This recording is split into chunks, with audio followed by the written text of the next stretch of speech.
Hey, good morning. Welcome to the Pathways Church online gathering. My name is Nick. We want to welcome those of you who are participating on Facebook or on YouTube and welcome you to hang out here with us. Now, if you're just kind of stumbling into this group for the first time and wondering who the heck we are just kind of a traveling nomadic group of people who are trying to figure out what it means to pursue Jesus, live like Jesus authentically in our world today. And if you don't know a whole lot about us, you can check us out on our website.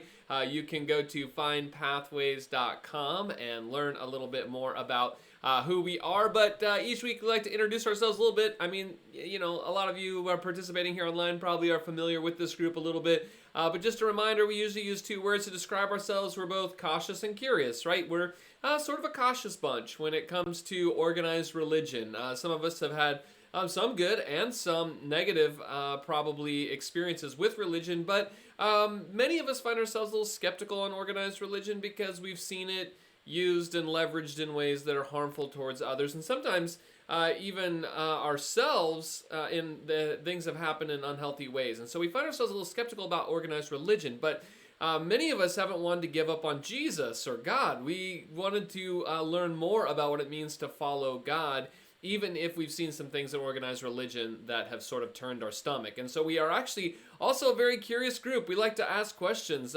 Many of us came up in traditions where we weren't really allowed to ask a lot of questions. And we always had these kind of nagging thoughts like, that doesn't make sense. Who can I ask about that? And many times it wasn't even safe to ask the question. So we're a group that just wants to give you permission to ask questions. We don't think we should ever be afraid of seeking out truth. And we think that all truth is God's truth. So if you are a little cautious, maybe you're just curious, right? Curiosity killed the cat. Not in this case. Curiosity is great. And so we want to encourage you to ask those questions along with us. Now, a couple housekeeping items as we get going through here today. We're going to do some singing. That's going to be happening here now. And Billy, our worship leader, is going to lead us in a couple songs. And sandwiched in between that is actually a video that is sort of a rendition of a 1 John passage. And so it's going to kind of draw us to some scripture. We're going to have some music that's playing, and you can sing along with that. And the general idea with all of this is really just to begin to ease us into the awareness that God is with us. Sometimes we need some moments to meditate, to reflect, to sort of prepare ourselves for the reality that God is always here. We know intellectually that God is always here with us, but as we seek to engage Him, we need to prime the pump a little to warm ourselves up. And so hopefully that helps you in that today. Now, I'm going to come back in a little bit, and we're going to talk about the Bible and specifically the book of Exodus. But after that, we're going to have a time set aside for you to take communion if you'd like to do that. And in our in-person gatherings, we take that together. But here online, you'll have to provide a couple items yourself. So maybe you have some crackers or some bread in the house. Maybe you've got some juice. Maybe you got a little leftover red wine from last night that you didn't finish. Pour a little of that. Get the bread, get the cup. And Billy will play a song at the end. And actually, it's not even Billy today. It's kind of a reflective video on communion. And it'll be an opportunity for you to take those elements if you so choose. And then we'll wrap up with some announcements. But for now, let's get to the whole singing. Let's get to the scripture. And just breathe for a moment, okay? Let's just step into this moment, take a deep breath. And let's get ready to engage and interact with God today. All right, Billy, take us away.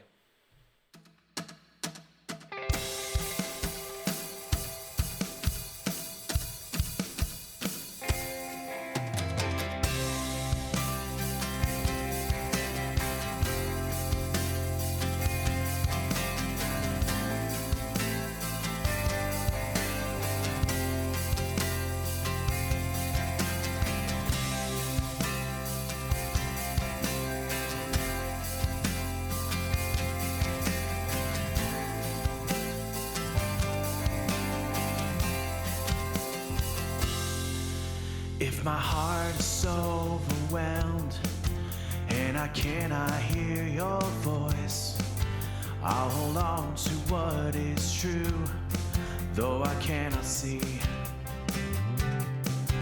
If the storms of life they come and the road ahead gets steep, I will lift these hands in faith. I will believe. I'll remind myself of all that you've done, and the life I have because of your Son. 'Cause love came down and rescued me.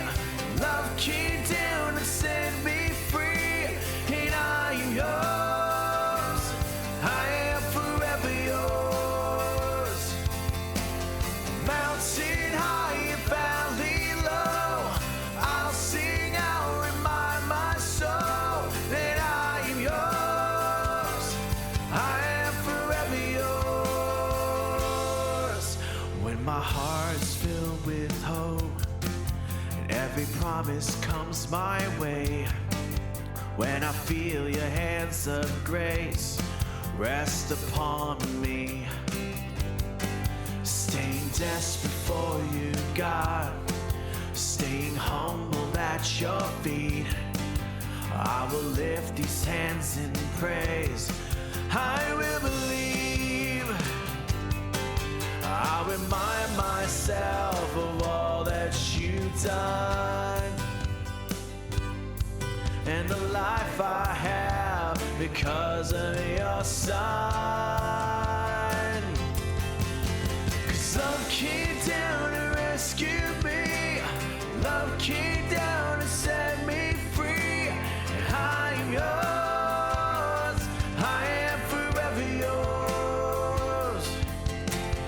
Mountain high and valley low, I'll sing, I'll remind my soul that I am yours. I am forever yours. 'Cause I am yours. I am yours. All my days, Jesus, I am yours. 'Cause I am yours. I am yours. All my days, Jesus, I am yours. 'Cause love came down and rescued me. Love came down and set me free. I am yours. I am forever yours. Mountain high, valley low, I'll sing out, remind my soul that I am yours. I am forever yours. 'Cause love came down and rescued me. Love came down and set me free. And I am yours. I am forever yours. Mountain high and valley low, I'll sing, I'll remind my soul that I am yours.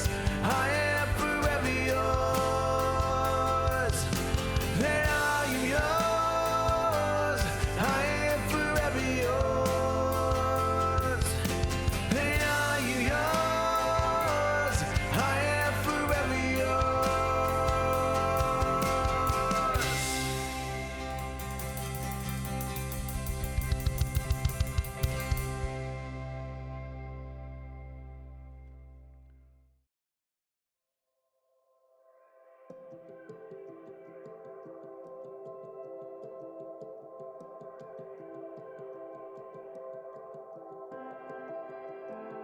Let us love, comes the invitation from the beloved community. A community following Jesus so long that defined their whole beings by it. Let us love little children.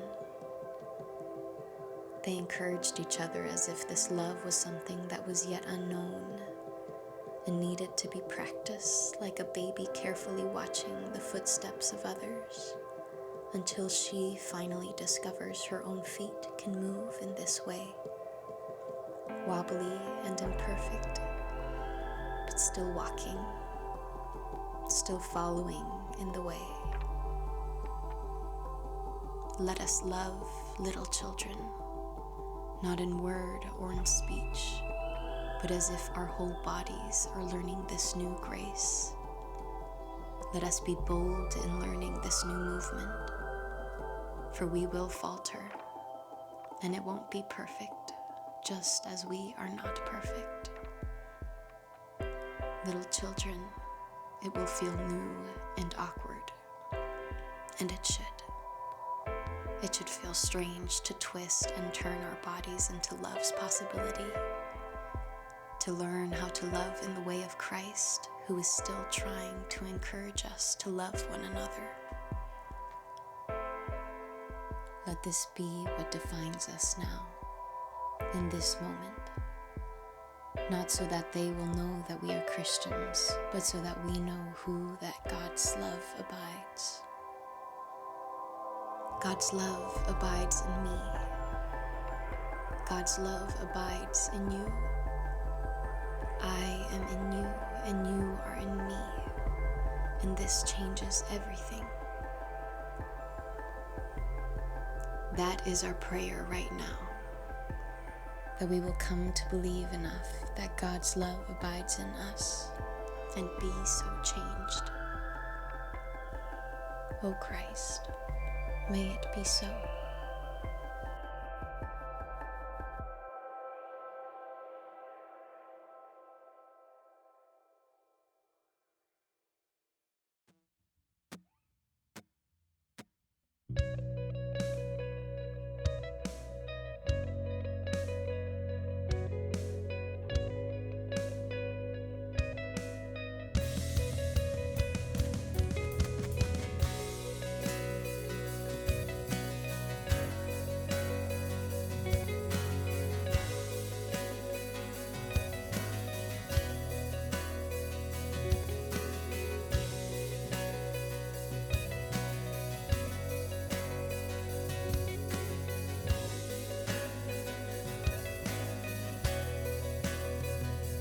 God is able, He will never fail. He is Almighty God, greater than all we seek, greater than all we ask.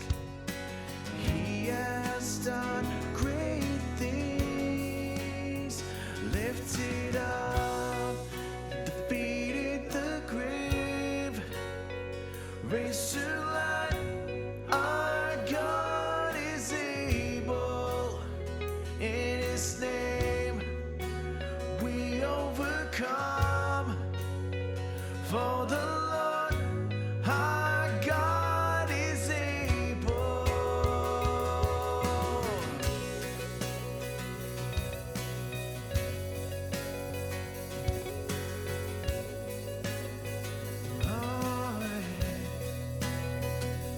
God is with us.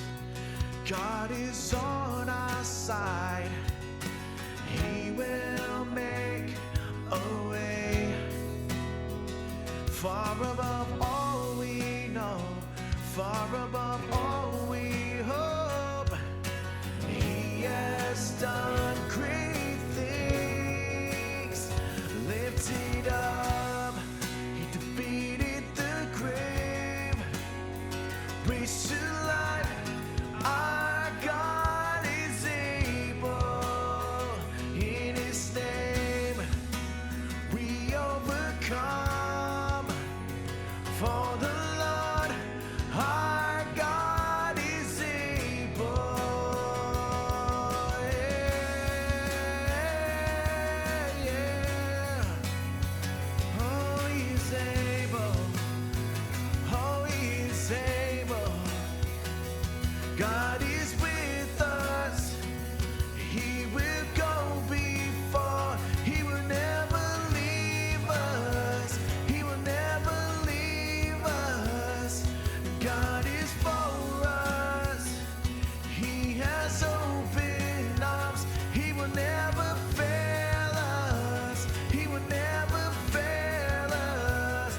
Lifted up, He defeated the grave, raised to life.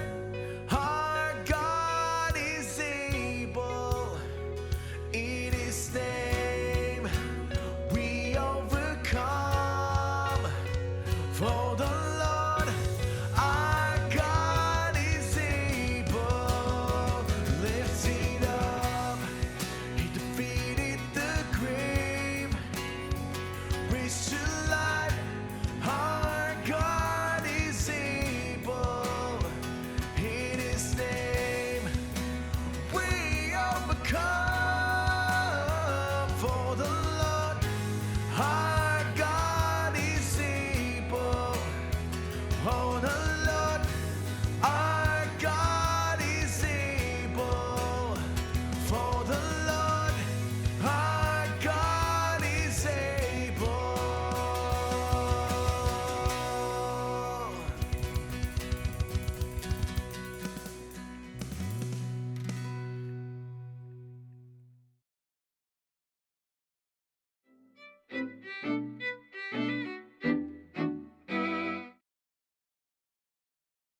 I guess that what I look for as I read scripture is two things. One is something to do with just letting the words resonate a bit. Reading aloud helps sometimes.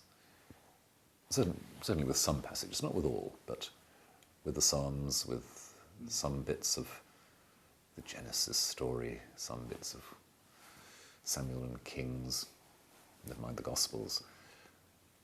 Let the words resonate. Take it slowly, and don't try to get to the message too quickly. Just watch. And what you watch for, the second thing, is how human beings are changed through the story, how they're opened up. It seems to me the whole of Scripture is really about how the impact of God alters human beings. Now, sometimes it alters them in rather bizarre ways. The Spirit of the Lord came mightily upon Samson, and some very odd things happened then, and Samson's not the kind of person you want to have in your Sunday school.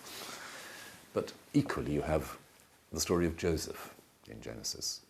Joseph, who begins as a really, really objectionable character. He's a thoroughly unpleasant young man. He's sneery and superior and ambitious, and yeah. And eventually, all his dreams come true, and he's become the sort of Grand Vizier of this Arabian Nights kingdom. And there are his brothers who hated him, grovelling on the floor before him. And you think, yeah, that's what it's all about. But he breaks out in tears when he sees this. He suddenly realizes that he's got there, and what's got him there is a whole lot of things which have separated him from others, which have given him power that he's been using very, harshly, and he can't keep it up. And that great moment when he says, "Let everybody go out from me," and he's left alone with his brothers, and he says, "I'm Joseph, your brother," and they don't know what to say. And he says, "I am Joseph, your brother." And he says, "You thought you were doing something terrible to me, but it was all so that I could do something good for you." And you see this man who's been through this strange fairy tale existence suddenly saying, "You know what this is all about? It's so that I can serve you." Or again, when Jacob meets Esau again in Genesis, he's run away from Esau, he's behaved appallingly. So many of these characters in Genesis are really disagreeable people. And he's terrified of meeting his brother. He thinks he's going to be beaten up and killed. And Esau sort of beams and opens his arms and says, "Well, I've missed you." And Jacob says, "To see your face is like seeing the face of God." Now, these, to me, are the stories which show you the impact of God on lives. These complicated, delightful, sometimes shocking, vivid stories about how God weaves himself into the accidents and the toing and froing of people's lives. And at last there comes this moment of recognition. Do you know, I've got it all wrong. And it's wonderful. That's great.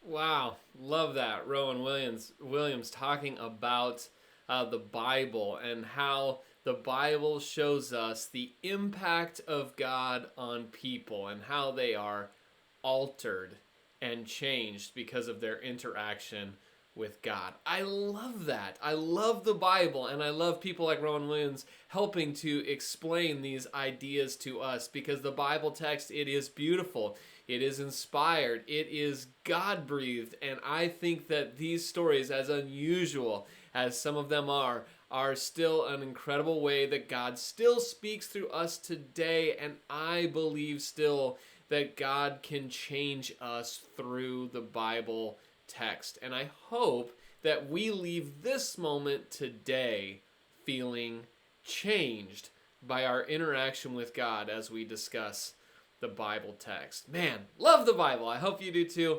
And we're going to nerd out on it here for a little bit today. Now, today in our series here, we are coming to finally a destination. We have been on a road trip, but it always feels good to arrive at a destination. It feels good to complete something, to get where you were going. You ever been on a long journey and you're just like, are we there yet? And then you finally get there and you think, yes, we have finally made it. And so today, the Israelites are going to get to their destination. Now, we are in a series on the book of Exodus. We're calling it the Exodus Records. And really, the book of Exodus is season 2 of a 5-part series, right? We call it the Pentateuch. Sometimes we call it the Torah. But it's really the first 5 books of the Old Testament: Genesis, Exodus, Leviticus, Numbers, and Deuteronomy. And we did a little study on season 1, Genesis, a while back. And now this is a series on season 2, Exodus. And we have been learning some things, hopefully, along the way, right? We've been learning how to read this material as adults, because many of us learned it in Sunday school or through movies, Hollywood's films. And some of us have read it as adults, but we didn't understand some of the adult issues and complexities to this story. It's not really children's narratives. It is actually adult material. And so we've been learning some stuff that I think, and I hope you do too, is actually far more interesting, makes the Bible way more compelling to me than just the stuff that I learned in Sunday school. For instance, I mean, we've been learning that throughout Exodus, even Genesis, really the whole Pentateuch, we discover that there are multiple voices or traditions or sources, sometimes they're called, where we see one story told several different ways, sometimes with differing details even. And it's not a mistake. The editors who are editing this material together, they understand that there are differences here in some of the details. But they're not concerned about those because they aren't trying to eliminate them. They're actually trying to preserve these multiple tellings, and that's something I didn't know in Sunday school, but is really important in your understanding of the Old Testament, that you get a grasp on that. Also, we've noticed along the way that there are some details that seem to have been what we call theologized, right? There are some, in other words, there's some mythical elements to the story, and that's not really how we tell history today, using mythical elements, but we discovered that we aren't really reading history the way that us as moderns would record it or tell it today. We're reading history told as theology. And these authors, they're not trying to trick us. They're just using mythical, theological pictures of their day to tell us the truth about their experience with God, how they saw it, how they experienced it, and they have a frame of view of a worldview, how they see things, and so of course they tell the story using this mythical worldview that they have. Now, but the thing I hope that we see the most in this series, I mean, those are interesting things to learn, and they will really help you to understand not just Exodus, but the entire Old Testament. But what I hope we see most in the book of Exodus is actually Jesus. You say, what? Jesus in Exodus? I don't think we get there until the New Testament, right? Yes, that is true. But these texts are written by people who don't have all the information about God. They don't have the full revelation of God in Jesus as we do today. They don't have the full picture. They're catching glimpses of what God is like, but they're just getting to know him. These are the stories of God beginning to introduce himself to humanity and come into some sort of relationship with them. And so they're catching glimpses of God, but those of us who live today, we have the full picture of God in Jesus. Scripture tells us that Jesus is the full revelation of God. You want to know what God is like? You look to Jesus, and he is the full picture of God. And with that complete info, we can actually read our Bibles backwards. We can actually go back to the Old Testament, read some of these stories in Exodus, and see what the people there could not. That God always looked like Jesus, even if these ancient people didn't see him that way. And so I hope that as we're reading this material, that all along the way, we're noticing Jesus in the middle of it. Now, we'll get a little bit more to that later. But when we last left off, all right, previously on the Pentateuch, how have we still not got that imaging? I mean, we are such a shoestring budget here, right? I mean, we just need some previously on the Pentateuch, right? Okay, when we last left off, the Israelites had been on a road trip to Mount Sinai, which is a mountain that's also called Mount Horeb. We're not really even sure where it is. Some people think it's in the southern part of the Sinai Peninsula. Probably not, because it seems to keep being described as near Midian, which is much farther north, not near the bottom of the Sinai Peninsula. But anyway, these people of Israel are on their way. They've left Egypt. They're traveling around, and they've run into a few problems along the way. Last time we looked at, they didn't have enough water and food and security and all that kind of stuff. But really the point is they're trying to make their way to Mount Sinai. That has always been the key destination because that's where this whole thing started. Remember, Moses sort of discovered there was a bush on fire, but the bush wasn't burning up. And then God talked to him out of the bush, right? That was Mount Sinai. And God said, you're going to bring the people back here. And so Moses goes, delivers the people out of Egypt, but he has to now deliver them to the destination. And so getting to this mountain, the mountain of God, where God's presence is, that's the most important thing. And that is where we are going to finally end up today. But before we get to that, we have a family reunion. Don't you love those family reunions? You know, that time you get some extended time with all the weird uncles and cousins that are in your family, and you're hanging around the campfire together going, how am I related to these people? Right? Don't you just love family reunions? It's been a while since I went to a family reunion, and most of us aren't overly excited to get to our next one. Well, we have a bit of a family reunion today here in our story because Moses is going to meet his family again.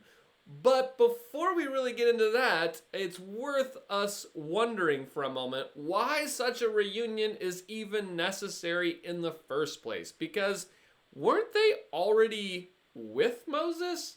Why does he have to be reunited with them? You remember in Exodus 4, verse 20, it says, so Moses took his wife and sons, put them on a donkey, and went back to the land of Egypt, and Moses carried the staff of God in his hand. Okay? Moses has been sent back to Egypt, and guess who he takes with him?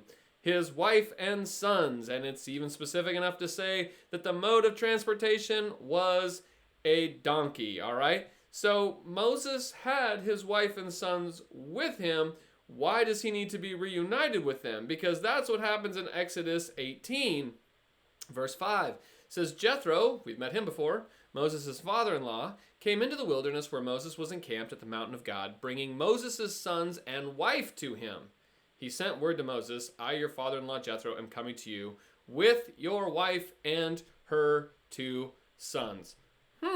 Well, that's a little weird, isn't it? I mean, in chapter 4, they're going with him to Egypt. Now in chapter 18, they haven't been with him in Egypt. They're still in Midian. And so what is happening here? Why are we having a reunion? Were they with him or were they not? Well, I guess there's a couple options here. The first option is, yes, they went with him to Egypt and he must have sent them back at some point. But we just don't have a record of that story. And it would be interesting, right, to know kind of what were the circumstances in which Moses would have sent them back. Now, there is some Jewish midrash, which is sort of like a Jewish commentary extrapolation on the story, that says that Aaron actually at some point along the way convinces Moses to send his wife and kids back home because this whole mission is way too dangerous. And so I suppose that could be one explanation.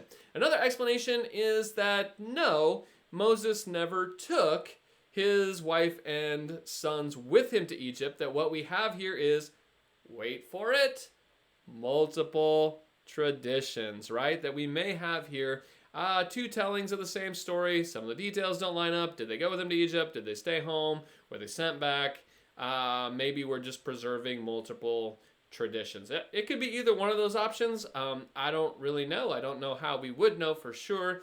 It doesn't much matter to me, but it is interesting and it's worth noting it because we've noticed in this story already that there are lots of these little kind of plot holes that we're not really sure what to make of. Now, we move on from this sweet family reunion. You wonder, was Moses' wife and son, were they happy to see Moses? You know, was it a happy reunion?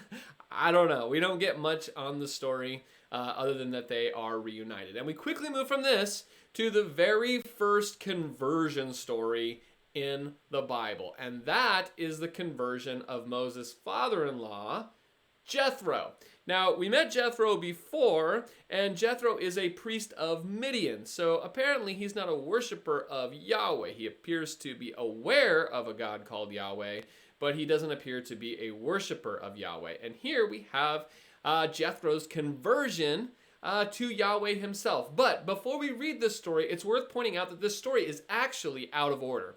Since the 2nd century, scholars have noticed that this part of the story is out of place. In the logic of the story, it's happening just as they get to Mount Sinai, before, the 10 Commandments have happened, before the priests have been consecrated, before the tent of meeting has been set up, like the tabernacle where God's presence resides and all of that, right?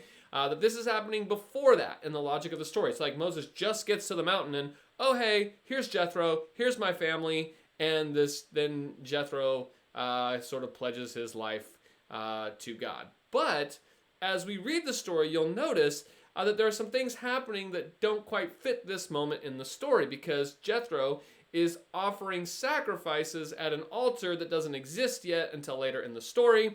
There appear to be priests around, and we don't have those really yet. There is a tent, the tabernacle here, where the presence of God is, that isn't until later. And so this story is out of order. Now, it's probably been moved here for a literary reason, and that's because it has to do with hospitality. So remember, as Israelites, one of their main problems last week as they were stumbling around through the wilderness is that they came across a people group, the Amalekites, who weren't all that thrilled to see them, and so they decided to attack them. And this is the story that happens right afterwards. And so it appears that the author here is trying to juxtapose the way that the people of Israel are treated. On the one hand, the Amalekites attack them, but on the other hand, the Midianites, and Jethro, his family, they welcome them warmly. And so what we just need to notice here is there has been some liberty taken with where this story is placed for literary purposes. It's not just straight recorded history. And okay, I mean, this shouldn't surprise us by now, right? Have I convinced you yet that this isn't just the type of history that we would normally record in our history books today? I mean, I hope so. There's all sorts of these things that pop up. You think, okay, one of those, I could deal with that, but there's so many of them at this point that it's pretty clear we're reading something that has been carefully crafted for theological and other purposes. So let's read about this conversion here in Exodus 18. Verse 7, Moses went out to meet his father-in-law. He bowed down and kissed him. Each asked after the other's welfare. That's nice. That sounds polite. And they went into the tent. Then Moses told his father-in-law all that the Lord had done to Pharaoh and to the Egyptians for Israel's sake, all the hardship that had beset them on the way, and how the Lord had delivered them. Jethro rejoiced for all the good that the Lord had done to Israel in delivering them from the Egyptians. Jethro said, "Blessed be the Lord who has delivered you from the Egyptians and from Pharaoh. Now I know that the Lord is greater than all gods, because he delivered the people from the Egyptians when they dealt arrogantly with them." And Jethro, Moses' father-in-law, brought a burnt offering and sacrifices to God, and Aaron came with all the elders of Israel to eat bread with Moses' father-in-law in the presence of God. Now, this is the conversion story of Jethro here, who is a Midianite priest. He's not a Jew, doesn't appear to be a follower of Yahweh up until this point, but now he is honoring Yahweh as the Most High God. And it's considered to be the first conversion story in the Bible. Now, it's worth mentioning again here that we do have a statement from Jethro himself that represents the general view of the people of Israelite at this time. And that is that they are not monotheists, which we looked at a few weeks ago, but they are actually monolatrous. Now, monotheism means that you believe there is only one God. There are not many gods, there's only one God. But monolatrous believe that there are many gods, it's just that there is only one who is worthy of worship or is the most powerful. And we talked about this a few weeks ago, and we mentioned that the ancient Israelites were not monotheists in that they believed in only one God. They are eventually at a later time in history. But early on, these early Israelites are actually monolatrous. They believe that there are many gods, but there is only one worth worshiping. Okay? Now, again, later on, the Israelites, the Jews today, are definitely monotheists. I myself am a monotheist. But the point is here, at this time, these ancient people think of other gods as very real. Notice Jethro's statement in 18 verse 11. Now I know that the Lord is greater than all gods. You see, Jethro isn't saying, now I know that there aren't any other gods, there's only one God. He's saying, now I know that your God is more powerful, that he is the most high, he is the greatest of these gods. You see, the question here isn't whether or not other gods exist, but only which one is the most powerful and the one most worthy of worship. And you say, okay, well, that's weird. I don't think there are gods everywhere. I only believe in one God. Okay, me too. But remember, these people lived a long, long time ago, and this is written from their perspective. And understanding this perspective, if you can wrap your mind around the fact that these early Israelites believed that there were many other gods, deities out there, but that theirs was the most powerful and the only one worthy of worship, it will vastly improve how you understand not just Exodus, but vast portions of the Old Testament. So let's keep that in mind. This is a different type of conversion, perhaps, than we might have in our church today. This particular person isn't converted to believing that there is only one God. He's simply converted to believing that this one God is more powerful than all the others. But this whole situation with Jethro doesn't stop at conversion. It quickly moves from conversion to contribution, because this father-in-law is going to make a fairly helpful contribution to the Israelite community, because he looks and is watching Moses lead these people. And in the logic of this story, there are something like 2 million, Jews that Moses is ostensibly the leader of, and they are coming to him with all sorts of problems. I mean, you can imagine just in your household, the squabbles and the fights and the different arguments you have to break up and settle, right? But with 2 million people, there's so many things to manage and take care of, and Moses is the one person taking care of all of them. He's trying to do everything himself. And so his father-in-law Jethro is watching, looking on, and he makes a suggestion. And you gotta love it when your in-law starts to tell you how to do your job, right? That's always what you're looking for. You're always looking for your father-in-law to be taking a peek over your shoulder, telling you what you're doing wrong in your job. That would be really fun, wouldn't it? Well, that's what happens here in Exodus 18, verse 21. This is the suggestion from the father-in-law Jethro to his son-in-law Moses. He says, you should look also for able men among all the people, men who fear God, are trustworthy, and hate dishonest gain. Set such men over them as officers, over thousands, hundreds, 50s, and 10s. Seems to be a very specific number here that you would break down your bureaucracy to. Let them sit as judges for all the people at all times. Let them bring every important case to you, but decide every minor case themselves. So it'll be easier for you, and they will bear the burden with you. If you do this, and God so commands you, then you will be able to endure, and all these people will go to their home in peace. Now, the suggestion here seems to actually be a pretty good one, and that is, Moses, you gotta delegate, brother. You gotta give up some of the things that you're doing here, spread out the responsibility a little bit, because this is just too much for one person. You're gonna go insane, you're gonna lose your mind, this isn't healthy for you. You need to get some help. So find some trusted people and give them some responsibility, right? It's pretty good advice here, and there's just some interesting parts to this. The first is that Israel's leadership structure here, their bureaucracy, is actually the brainchild of an outsider. It isn't a Jew who comes up with this plan of managing thousands and hundreds and fifties and tens and whatever else. It is actually this old Midian priest, right? It is the brainchild of an outsider. And another interesting thing about this is that Jethro says that his suggestion is a little more than a suggestion, right? I mean, what he says is that it is a command of God. And wow, I mean, that's laying it on pretty heavy as a father-in-law, right? You know, my suggestion here, oh, by the way, Moses, it is actually a command that God wants you to follow. That's laying it on pretty heavy. But to his credit, Moses does obey him. And the NRSV says it this way in verse 24, so Moses listened to his father-in-law and did all that he had said. And the NRSV here is sort of softening the language a little bit, because what it literally means in Hebrew is, so Moses obeyed his father-in-law. This is just a little bit more than a suggestion. It is actually a command. And I think this story is really just kind of a strange sidebar scene that gives us an origin, right?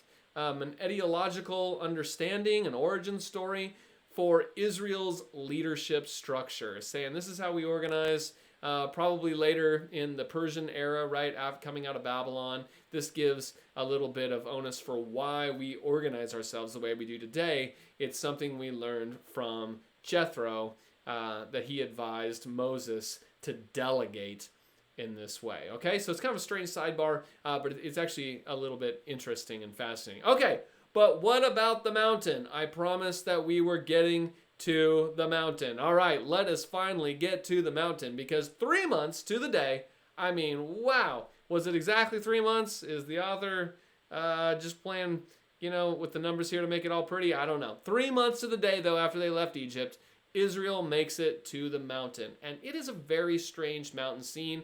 And I think it's worth us asking a couple questions. And the first one is this: where the heck is Moses? Is he up on the mountain, or is he down from the mountain? Now, there's a tricky part here in the next few chapters, and that is, it's a fun game to play. If you want to sit down and just kind of read chapters 18 through 24-ish, is trying to figure out where the heck is Moses. This guy really needs to turn the location finder on his phone, because he's up the mountain, then he's back down, then he's back up again, then he's back down. But as we're reading through the story, sometimes it's hard to figure out what part is happening where. Is this happening up on the mountain? Is it happening down, like with God? That's where God is. Or is it happening down on the mountain with the people, right? And you say, okay, well, what's the big deal? Well, here's a for instance for you, okay? Where is Moses when the 10 Commandments are given? Where is he? You know the answer to this, right? Where is Moses when he gets the 10 Commandments? He's up on the mountain. We all know that, right? We saw Charlton Heston's movie. He's up on the mountain, right? And he's up there. It's him and God. God sends down some lightning, chisels the 10 Commandments onto some tablets, and Moses takes it back down the mountain to the people, right? All right. I mean, that makes sense. That's how we've often thought of it. But here's what I want to do. The 10 Commandments start in Exodus 20, verse 1, but let's just back up to the verses right before that, right? Exodus 19, 24 to 25. The Lord said to him, "Go down, come up, bringing Aaron with you, but do not let either the priests or the people break through and come up to the Lord. Otherwise, he will break out against them." Okay? So it appears here Moses is up right now, because I assume he's up because God is telling him, go down. And then verse 25 confirms it. So Moses went down to the people and told them. And the very next verse then is Exodus 20, verse 1, that says, "Then God spoke all these words. I am the Lord your God who brought you out of the land of Egypt, out of the house of slavery. You shall have no other gods before me." And we get right into the 10 Commandments. And so it sure looks like he is down the mountain when these commandments are being told to the people. Or did he go back up? And we just don't have that described here. Anyway, you could probably make too much of this, but I do think it's really interesting if you read these chapters 19 through 24 at just trying to figure out where the heck is Moses. And again, the only reason I'm pointing this out is because it's just another one of those little threads that reminds us this isn't just history quite the way that we are used to it. Now, a second question we have in this section, getting to the mountain, is really the purpose of it all. What is the mission here? Why have we come to this mountain? Why has God taken an interest in these people? Why them and not some other people group, right? And it's here that we find the reason God has chosen Israel to make them his own. And it's not some sort of racial preference or prejudice towards others. We discover here the reason for Israel's existence and relationship with God, that there is an end goal beyond them. And it's this beautiful piece that happens on the mountain here. Exodus 19, verse 3. Then Moses went up to God. The Lord called to him from the mountain, saying, Thus you shall say to the house of Jacob, and tell the Israelites, You have seen what I did to the Egyptians, and how I bore you on eagle's wings and brought you to myself. Now, therefore, if you obey my voice and keep my covenant, you shall be my treasured possession out of all the peoples. Indeed, the whole earth is mine, but you shall be for me a priestly kingdom and a holy nation. These are the words you shall speak to the Israelites.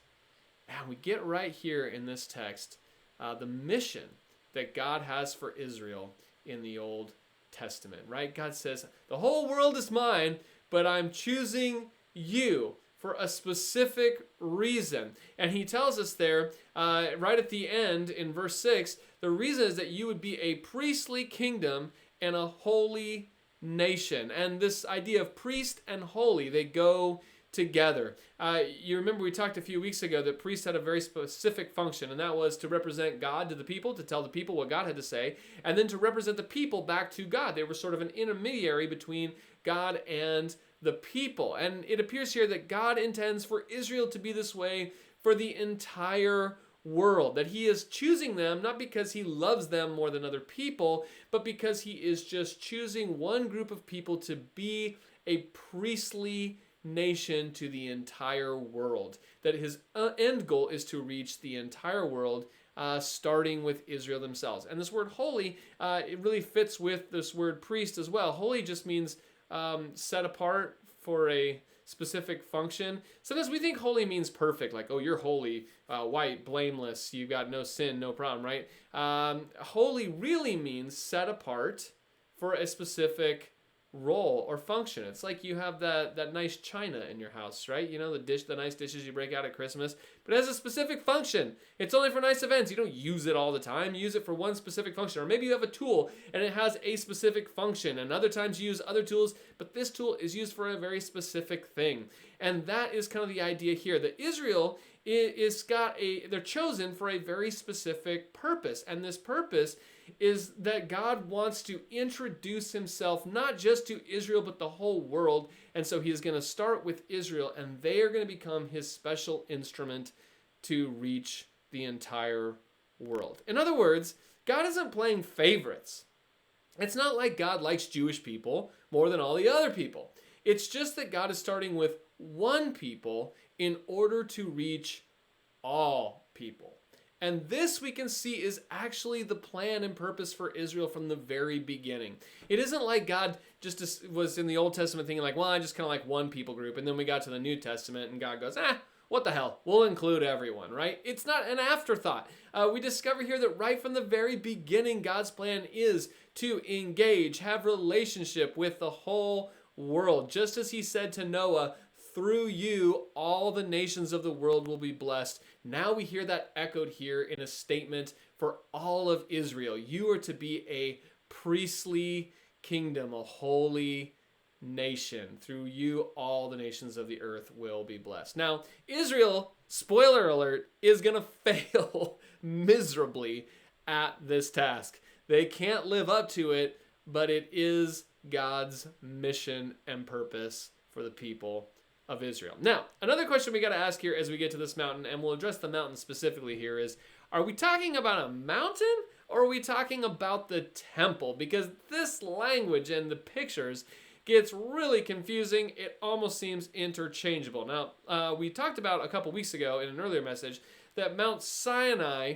seems to be described and written about with another mountain in mind, and that namely is the Temple Mount, Mount Zion in Jerusalem, because the temple, which ultimately becomes the dwelling place of God in Israel's life, is the temple itself, and it's built on a hill called Mount Zion. And these are two famous mountains, Mount Sinai and Mount Zion, and they are reflections of each other.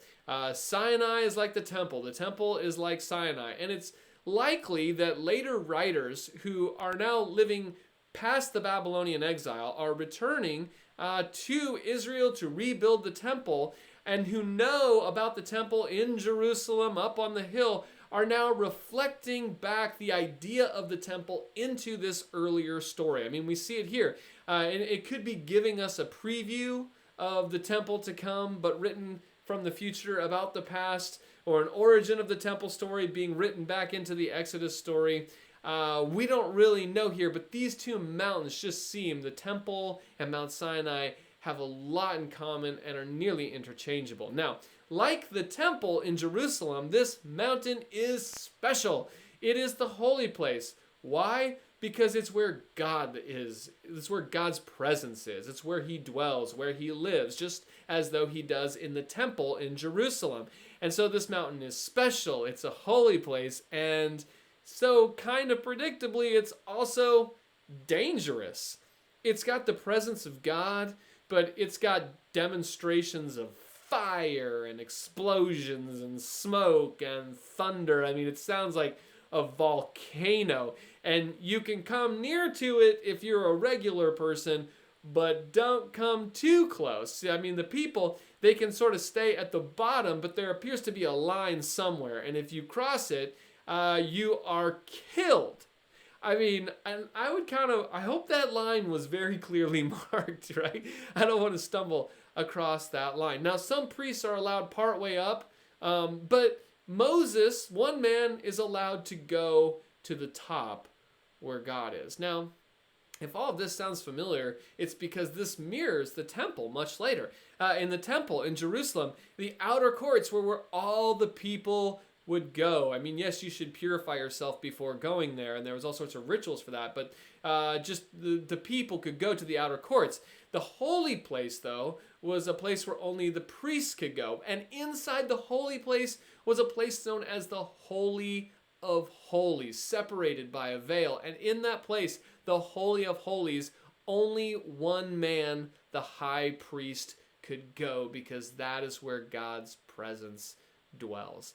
And so we see that modeled here in the mountain itself, down below, partway up, and all the way at the top, being like the Holy of Holies. And so do we have here with Mount Sinai a picture of what the temple will be, or the importance of the temple being told back into this story? Is it one or the other? Is it both? I don't know, but they are definitely connected and are pictures of one another. But this whole idea of holy spaces is pretty fascinating and interesting, because it's how God will begin to introduce himself to the people of this time.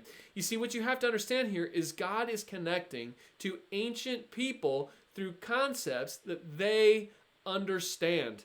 And things like temples and holy places like mountains that brought you close to where God's must be were concepts that these ancient people understood. And so God meets them right where they are, uses things that they understand in order to begin relationship with them. And it's actually really beautiful that God would condescend himself to things that humans understand in order to meet them on their terms. But it appears that this is the type of God that Yahweh is. Now, unfortunately, these stories and this beautiful condescension that God goes through, this accommodation to meet people where they are, while beautiful, it does sort of also have the side effect of creating misguided pictures of God for us today. Because God in this story seems dangerous, untouchable, unapproachable, only willing to connect with a special few or the one. And many of us have thought of God this way today, and sometimes in part because of reading these stories in the Old Testament. I personally saw God this way for a long time, that God was like a God way up on a mountain of fire somewhere, and I approached with fear and trembling, afraid that if I crossed over some invisible line, he would smite me, right? I sort of saw God as unapproachable. I was afraid of him, and I think if I'm honest, I probably have a little bit of lingering PTSD from seeing that God that way in the past. But of course, that isn't the way that we see God in Jesus himself. And remember, I said at the beginning of all this that we want to see Jesus in the story of Exodus, that we know something that the people of Israel at this time don't know. We have the full revelation of God in Jesus, and we know that Jesus is completely approachable, that he is someone that is made himself available to all, someone we don't need to fear, that we can know we are embraced with love. And so when we keep that picture in mind, it helps us to understand why the author of Hebrews wants us to know that this old way that the people saw God, that the people of Israel saw God in Exodus here, is not the view of God that we are to have. That Jesus has revealed that God is not just approachable, but that he is also approaching. He comes to us. God doesn't just allow us up the mountain, but that God actually comes down the mountain to us. And that because of this, because of Jesus, we can know that we don't need to be afraid of God, but that we can approach him with confidence. And that's why Hebrews 10 says this: "Therefore, my friends, since we have confidence to enter the sanctuary by the blood of Jesus," we can enter the Holy of Holies because of the blood of Jesus, by the new and living way that he opened for us through the curtain. Remember, the curtain is what separated the Holy of Holies from the rest.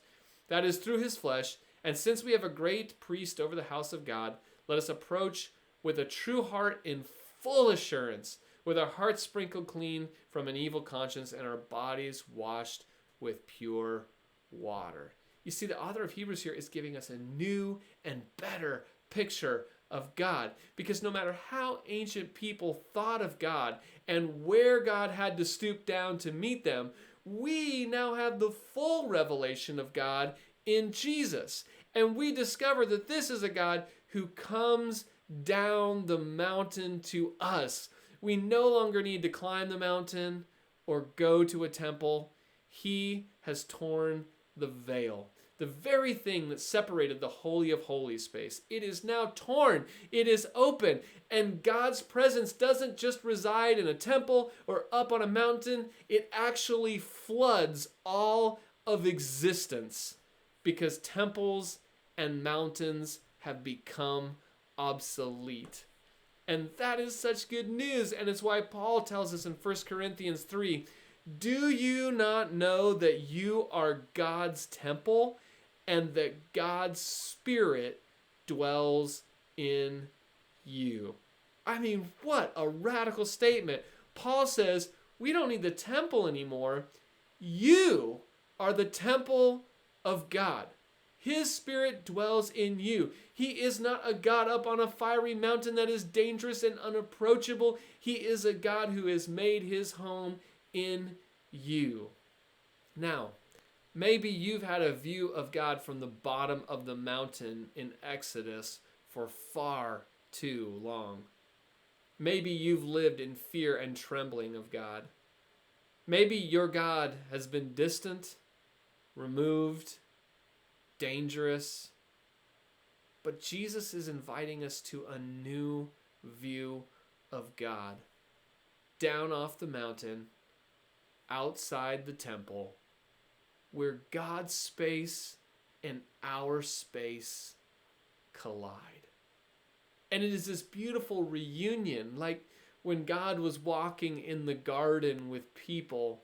Now God is living in us. And what is happening here is a new reunion where our space and God's space has merged. There is nothing sacred and secular. All is sacred. And it is a beautiful reunion. And that's what we see in Exodus here, a reunion not just for Moses and his family, but really for the people and God. They have come together again. And that is the joy of this passage, and how God speaks through it again today, is that this is a story of reunion. And some of us have been on a journey looking for reunion. You know, it's been a long journey for some of us to this place. But we're here. God is here. And we are home. And it's time for a reunion. Moses gets back to Midian and Sinai, and he's reunited with his family. He's in exile, finding his way home to the place of God. But some of us have felt like exiles too. We've left some places in search of where God is. We've left even some religious spaces in search of where we thought God might be. And we've wandered through the wilderness, and there have been some pitfalls and some joys. And at times we felt like we didn't have enough water or food to sustain us. And sometimes we felt vulnerable and lonely. But today, I want to welcome you home. God is here. He's closer than you could ever have possibly imagined. And you don't need to go to a temple, and you don't need to climb a mountain. God's Spirit has come to make his home here with you. And so, welcome home.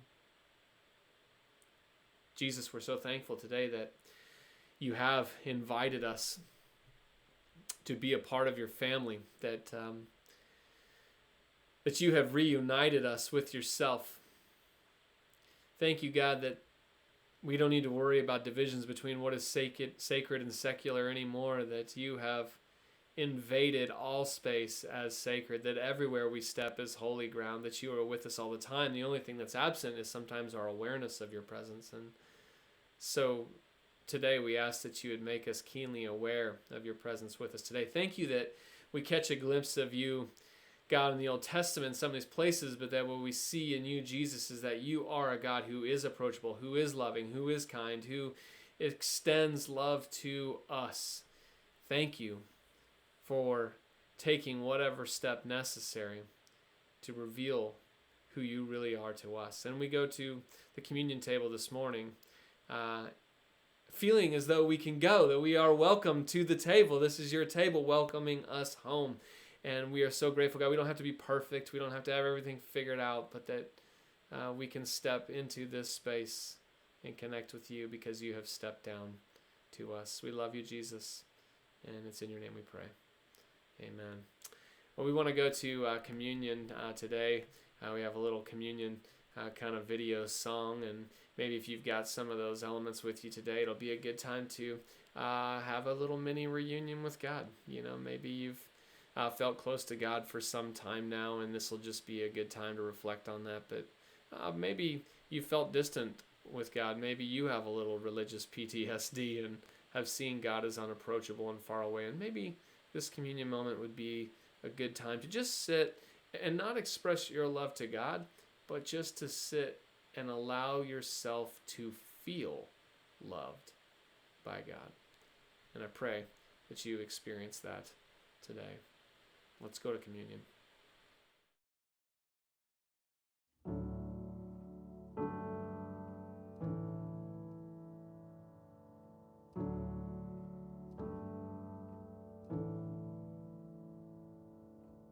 Gracious Father, we give you praise and thanks for this holy communion, the body and blood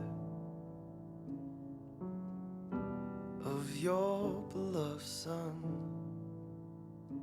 The body is broken, God's love poured open. us new. Lord, make us new.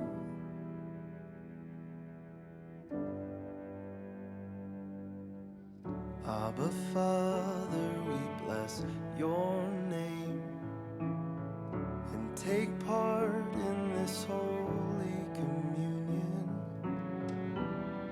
Make us all one, to love like your Son.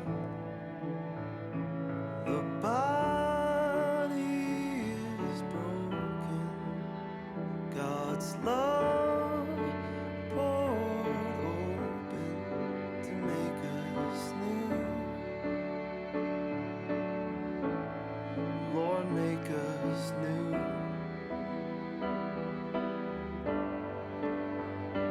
The body is broken, God's love poured open to make us new.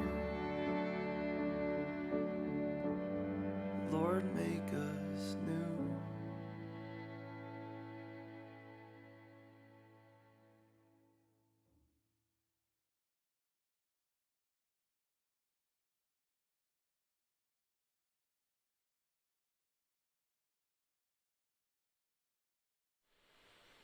Amen. Well, as we wrap up our time here today, I just want to give you a couple announcements here. The first thing is if you would like to give, you can do that by going to our website. You can go to findpathways.com/donate, and you can make a donation there. You can give a one-time gift or set up a recurring gift to support the Pathways Church community. And you can also text in a gift to the number 84321. If you text in a dollar amount there, you can text, excuse me, to give as well. And that would be great if you'd want to give that way as well. Also, another thing is if you want to join our email newsletter, you can do that.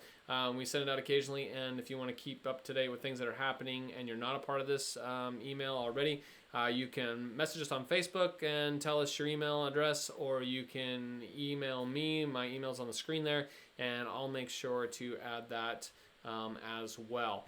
One big thing we want to talk about is next week's going to be a little bit different. Next week we have something planned.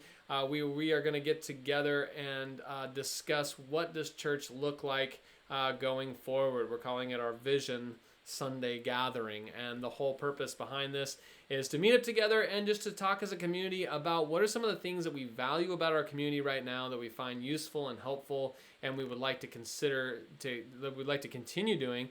What are some things maybe that we do now or have done in the past that maybe we think, oh, we don't need to do that as much anymore? And it just feels like lots of things have changed, and we don't want to stop being a church. That's not the point of this.